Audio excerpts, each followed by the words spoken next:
Hello, I'm Lynn Onstot with the City of Joplin, and I welcome you to the show Joplin Insider.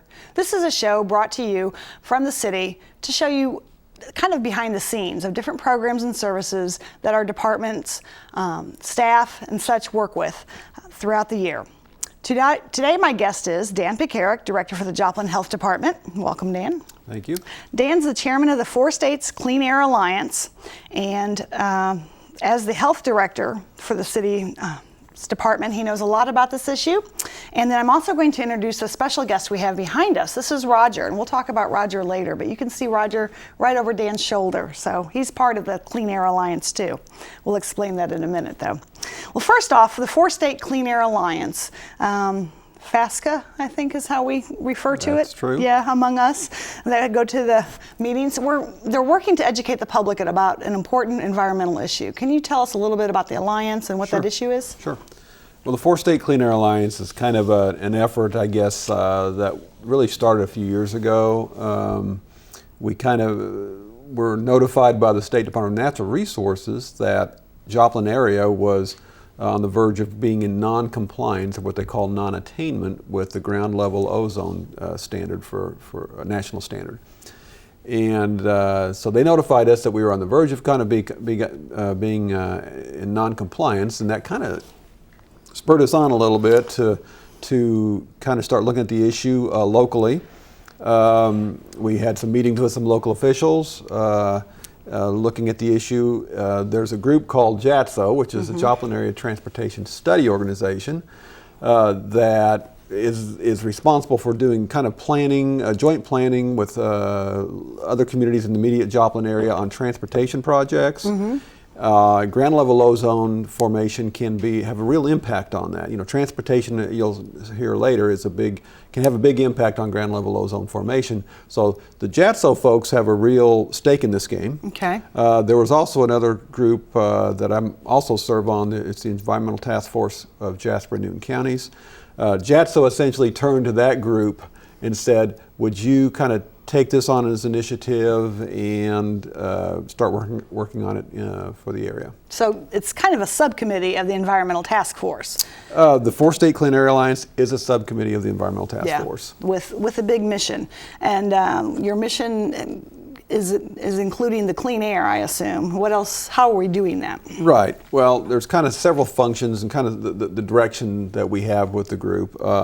Obviously, one of them is to develop what we kind of coined the phrase, just kind of call it a clean air action plan.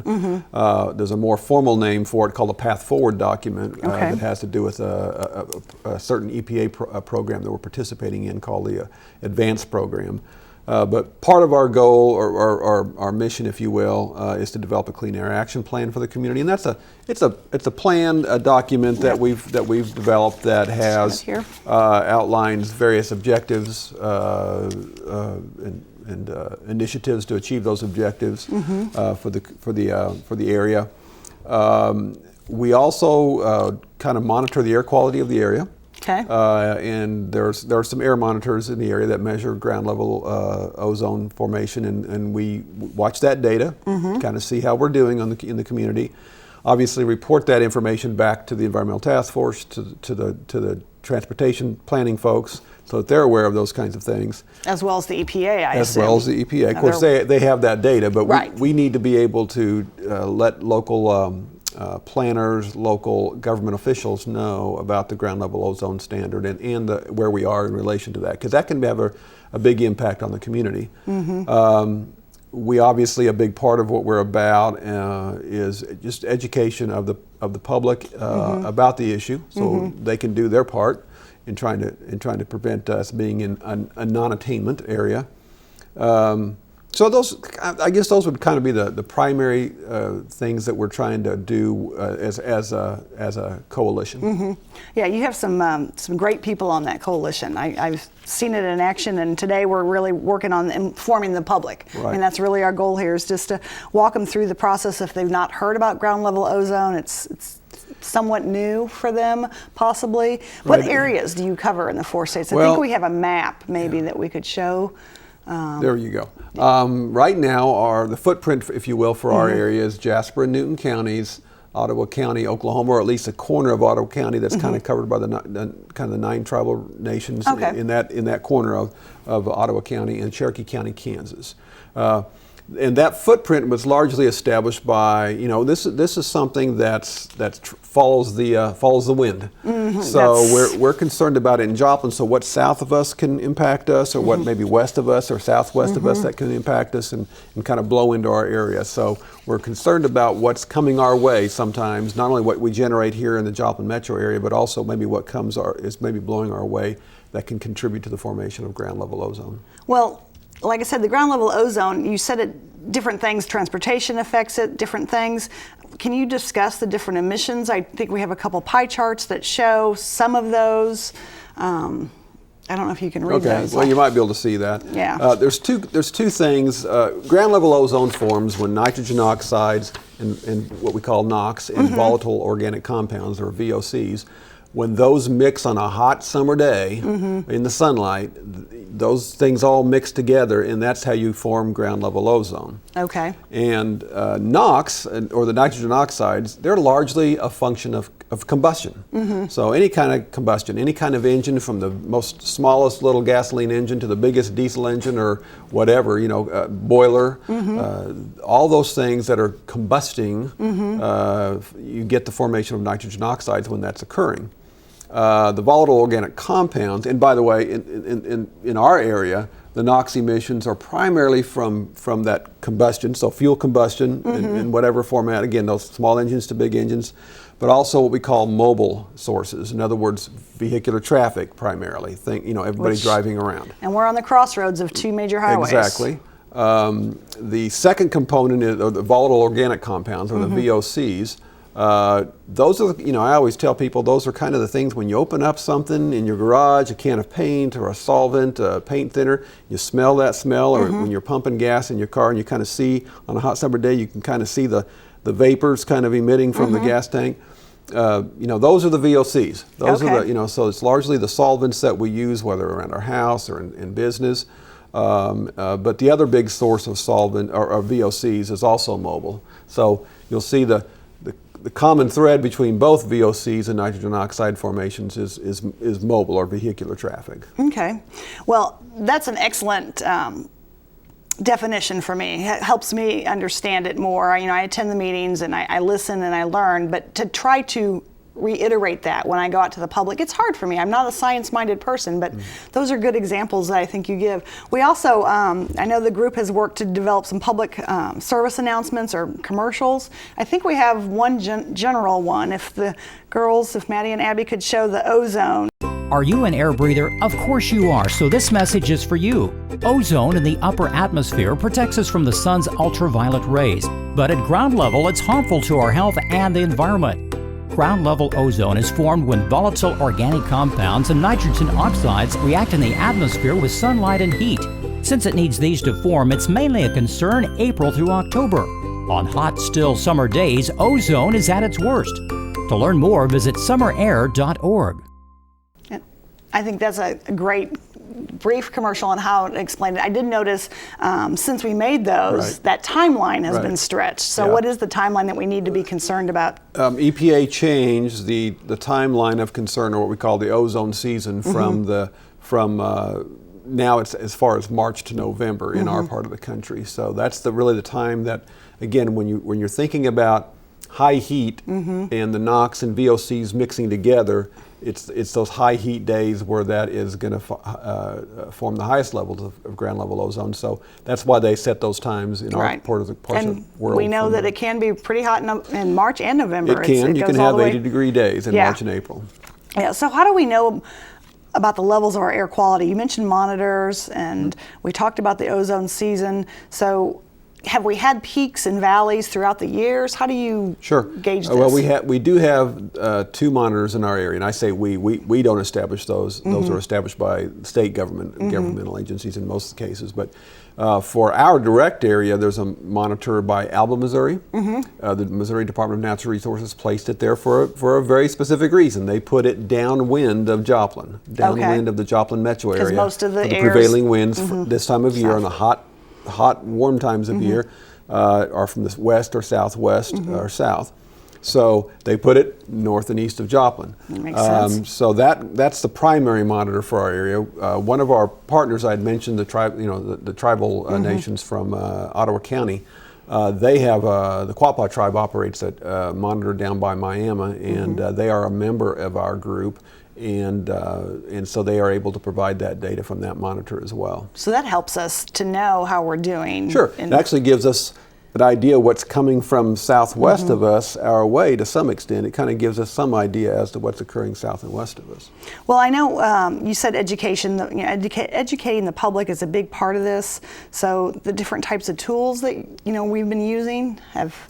Well, of course, the biggest thing that we've developed out of the Four-State Clean Air Alliance so far is our website, the summerair.org, that we've already seen the PSA that's on that. Yes, there it is right that's there. That's our biggest tool that we've developed thus far, and there's a lot of good information on that website about what you can do, again, around your own home, around your own business. We have developed these PSAs. The first one you saw an example of. And we'll probably see a few more before the show's and over. That was the kind of the general ozone education one. So we've got PSAs that we've developed. We go out and we speak at events. If somebody wants us to come to speak at a noon Rotary type meeting, we can come and do that. So really, those are kind of some of the big kind of public education type components that we've had so far. Right, and like you said, there's several people. The representatives from the tribal agencies or tribals. Nations, thank you. They're very active, and they're speaking in audiences, in different events. And we know we were just out here at Southern for Earth Day. Right. So we hit not only, the adult crowd, but we also were educating the middle schoolers and high schoolers. So I think people are starting to hear more about it. But and it's important because I'd mentioned, we want to do this, and we'll probably get into that a little bit more, but it's not a good thing for a community to become non-attainment with ground level ozone. That means you're in violation, your community is in violation of one of the federal air standards called the NAAQS. And so it's not a good thing for a community to be in violation, to be in non-attainment. It can cause you to have lose federal transportation dollars. There are other things that can occur with the community. If you've ever been in some of the large communities, when you go to the pump gas, they've got the big boots on the gas pump. That's collecting the vapors as gas is being pumped. So they probably have been non-attainment They have at been some point. non-attainment probably. So there's a host of things that can occur that aren't always a good thing for a community. Obviously, from a health director standpoint, the other thing is that, the health effects. It's not good for you. So Well, what kind of health effects does ground level ozone have? Well, by and large, it's going to be problematic for those individuals that are, respiratory compromised in some fashion already. Maybe they have asthma or some other respiratory ailment. Those individuals that have to work outdoors in very strenuous activities during those hot summer days. If we have a very high ozone day on that day and they're working outside, that can cause some stress and some respiratory, inhibit their respiratory capabilities. As well as small children who are playing outside hard on or any age individuals. If you're a jogger and you're jogging on a very high ozone day, those kind of things can Does it make the air heavy? Is that what it relates to me? Kind of is that why it's hard to breathe in? It just makes it where you are perhaps having a little bit harder time getting that deep breath that than you might otherwise have. And people that are compromised anyway, right. They're starting with a handicap, so to speak, to try to get those deep breaths. So, yeah. I'm looking at my notes, and I know we'd shown the charts about the different emissions about our transportation, but is there an area on the borderline of high readings? Have we seen a decrease in that? Well, several years ago, and the way that EPA kind of looks at it, it's kind of a complicated formula where they establish what our number is, but this federal standard right now is 70 parts per billion. And so these monitors in Alba and in Ottawa County are monitoring for that, are we above 70 parts per billion? Are we lower than 70 parts per billion? So we're at 70 parts per billion right now. The standard was lowered in October of 2015 from 75 parts per billion to 70 parts per billion. Just a few years ago, not that long, back in 2011, 2012, in that time frame, we actually were exceeding the 75 parts per billion, standard for our area. Again, it's kind of a complicated formula to get to it, but it's a rolling 3-year average of our 4th highest ozone level in any given year.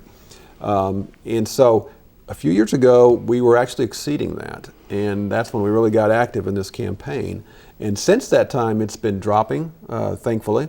I wish I could say that was because of our efforts. Right. I hope that at least some of it is. But frankly, over the last several years, we've had cooler and wetter summers than normal around here. And that helps, obviously. And that helps. The cooler the air temperature, the less likely that ground level ozone is going to form. Yeah, we don't have the heat just building and building and building. If we're having a high of 85 degrees that day rather than a high of 92 degrees that day, that can have a big impact on the ground level ozone 7 degrees. formation. Wow. So, well, I know you mentioned the gas pump, for the larger cities having the boot. I think we have a public service announcement, another short little clip about some fuel tips that people can do to help us, save or repair our summer air.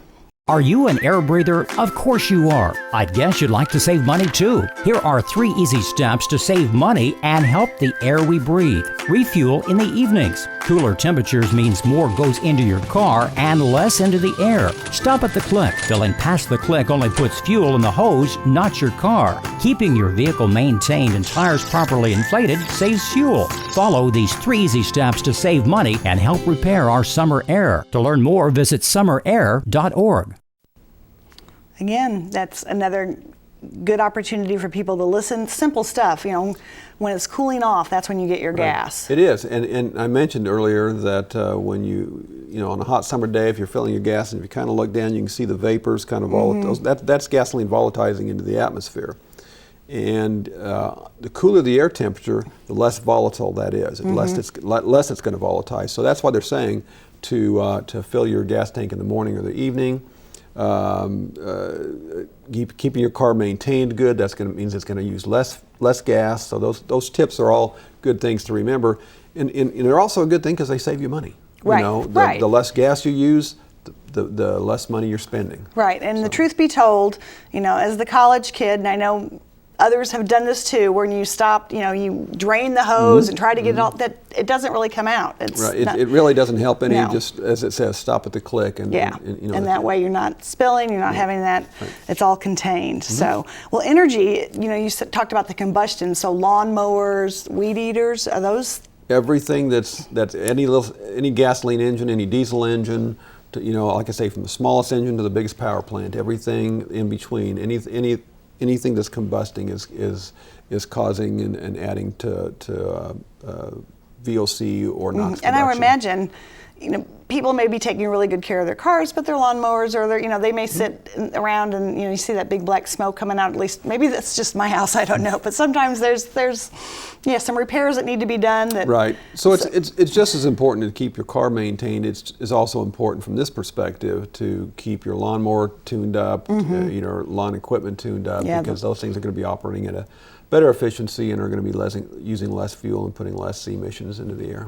Well, there are some other energy tips, I think, that we've talked about. Again, simple stuff to save you money. We have the energy public service announcement that we could look at now. Are you an air breather? Of course you are. I'd guess you'd like to save money too. Here are 3 easy steps to reduce your energy use, save money, and help the air we breathe. Turn up your thermostat. Even 1 degree can result in significant savings on your energy bills. When it's time to replace your appliances, look for Energy Star. Unplug. Most electronics still use electricity when in standby mode. Follow these easy steps to save money and help repair our summer air. To learn more, visit summerair.org. Again, money-saving tips that we should be doing anyway. Absolutely. These are just common sense things that not only will they help us on the ground level ozone formation, but they'll also help you in your own pocketbook, help you save money. So many of those electrical appliances that we have plugged in around our house that you don't even think about, that you may be in a room that you don't even go into, a spare bedroom, unplug them. Right. Everything that's plugged in is using just a little bit of electricity. I know, that's kind of a surprise to me once, I learned more about this, and how many times, are people charging cell phones and they just leave the charger plugged in all the time. Yeah, plugged in all the time, and they just put their phone in. So those are just some simple steps. Now, we talked about the gas pumps and the fumes, but are there other chemicals and solvents that we need to worry about? Sure. When you're talking about VOC formation, those volatile organic compounds, solvents are a huge contributor to that in any area, but in our area as well. That one chart earlier showed that solvent contribution to the VOC formation was a large component. So, and we're talking about the things in your garage. The paint thinners, the various cleaning chemicals, the gallon of paint, all those things. When you're opening up those lids, you can smell that smell. That's the chemical volatilizing into the atmosphere. So it's important that you keep the lids tightened. If you can, do those kind of things again early in the morning, later in the evening, not during the hottest part of the day. There's low VOC paints that you can buy and other kinds of solvents that you can buy now, rather than the old high VOC types. So there's lots of things that you can do around your own. Well, I've noticed at some of the stores when you are looking at paint, it does say low VOC. Yeah. So that's getting to be several years ago. I don't think I would have known what that meant, but it's quite common now. Yeah, I mean we're getting more friendly with the environment, and it's about time. So for our last PSA, let's talk about those solvents. So if we can cue up that one. Are you an air breather? Of course you are. Here are 3 easy steps that will help the air we breathe. Use household and garden chemicals wisely. Follow those manufacturer's instructions. They know what they're talking about. Tightly cap all solvents and store in a cool place to avoid evaporation. Look for low VOC paints and solvents.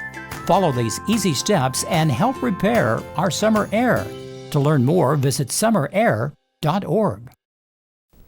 Again, that was Roger. I mentioned Roger earlier. You see Roger throughout the commercials, and some of you might recognize that voice. That's the voice of Jim Jackson, TV anchor for KSN for a number of years, and he's Newton County Commissioner and an active part of our alliance. He's on the does a great job. Clean Air Alliance, yes. Right. And that's a good point. We have a varied assortment of individuals who are on that, representing industry, small business, education, local government. So we don't have just environmental folks. Right, we have folks that are all across the spectrum that are represented on the 4-State Clean Air Alliance. And we appreciate that because you probably saw in the commercials that we do have names of industries and sponsors of those spots, because we do appreciate Ramsey Media. They've been our partner in this throughout, and they've helped us do those public service announcements, but yet there is some cost to those. So I'm just going to go ahead and put the plea out. If you're an environmental friendly company and you're interested in this, you can always contact us and get involved. You can always use the help. Yeah, exactly. Well, I was thinking about the solvents, and I talked to Marianne Phillips, our recycling coordinator, quite a bit, and she has that household hazardous waste, place, or not dump, but a location where you can go ahead and take those. And, because I've heard people say, I'll just leave the lid off and let it evaporate. Right. Oh, it just makes me cringe to hear that. So that's not the thing to do with it. No, our recycling center, if you have extra paint solvents and things like that, we do have that resource at our recycling center that you can take those and dispose of any extra solvents or chemicals that you might have, that she can help you with that. Well, all this sounds really simple, some very easy tips, but what other advice can you give to our viewers about improving the air quality? Well, first of all, share this message. We encourage you to go to our summerair.org website and take the time to look at all the information that's on the website. We've covered just a little bit of it today. We encourage you to go there and take a look at it, and like I say, share this information with your family, with your friends. Again, it is a very important thing, not only for the health of the community. It's environmentally important. Ground level ozone can have detrimental impacts upon vegetation. It can harm trees. It can harm other plants, their growth capabilities. And of course, we're an agricultural area. Yes, so we are. We want to prevent those kinds of bad things from happening from an environmental standpoint as well. And then finally, like I said earlier, as a community, we just don't want to be in non-attainment for one of these federal air quality standards. I always use the example, if a business is looking at locating in 2 communities, one that's in attainment and one that's in non-attainment, they may well choose to go to the community that is in attainment versus non-attainment, because it may cost them less to go there from an environmental standpoint. So there's just lots of reasons and lots of good reasons for us to want to work on this, and most of the things that we're suggesting are quite simple. So did the Alliance start in 2011, 2012? It around was there? about that time frame, I think. Well, this has come a long way since then. We've got a lot of activities that we've done. Like I say, some of the primary things have to do with the community education. Right. But we have a lot more work to do. We have a lot more things in our plan. You'll notice in our plan document, we even we support transportation projects, for instance, that are helpful in reducing idle time, to help the flow of traffic. A roundabout can be put in that will help traffic constantly move rather than stopping and idling. That's actually good. It keeps things flowing smoothly, keeps traffic flowing smoothly, because again, remember that mobile sources are the largest component both on VOC and NOx production. So an efficient transportation system is an important thing for us. So we actually do, it may sound funny, but we actually support certain transportation projects because they help efficiency.